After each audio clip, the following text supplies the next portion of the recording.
Part of the Nova Scotia Securities Commission's mandate is to provide investor education content to help Nova Scotians make more informed investment decisions. If you're just getting started with investing, what are some of the things you may want to do to help you get started on the right foot? We're talking about before you invest. Before you open an account and start investing your hard-earned money, here are 4 things to think about before you invest. What are your financial goals? Investing is a journey, and like any journey in life, it helps to know where you're going before you set out. Knowing what to invest in and how you should invest your money is easier if you set financial goals short, medium, and long term. For your short-term goals, determine what you'd like to accomplish in the next year. Medium-term goals are typically 2 to 5 years, while long-term goals are 10 years and longer.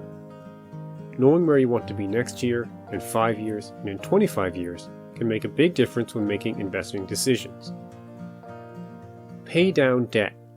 For some people, paying down debt may be a better place for their money than putting it toward investing. That's especially true if you can't afford to do both and you have high interest debt.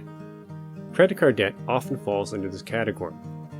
If you racked up thousands of dollars of credit card debt with a 19% interest rate, you're essentially eating away at any investment returns you're making by not tackling that debt first. Make sure you're not actually losing money by investing instead of tackling your high interest debt. Create an emergency fund. It's a good idea to create an emergency fund prior to investing so any unexpected expense doesn't derail your investing plan. An emergency fund can come in handy in many situations. Maybe you lose your job. Maybe your car breaks down, a pipe bursts in your house, or your pet needs emergency medical attention.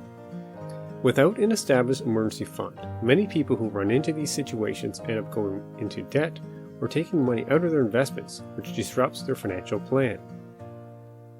How much can you afford to invest?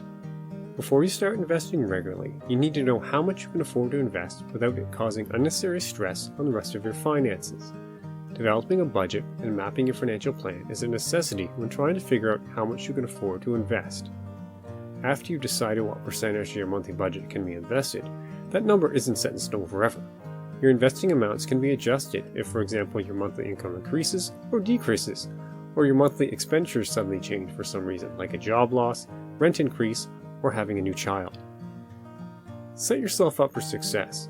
Answering these questions and making a solid plan before you start investing can help you avoid any financial pitfalls that can disrupt your investing plans.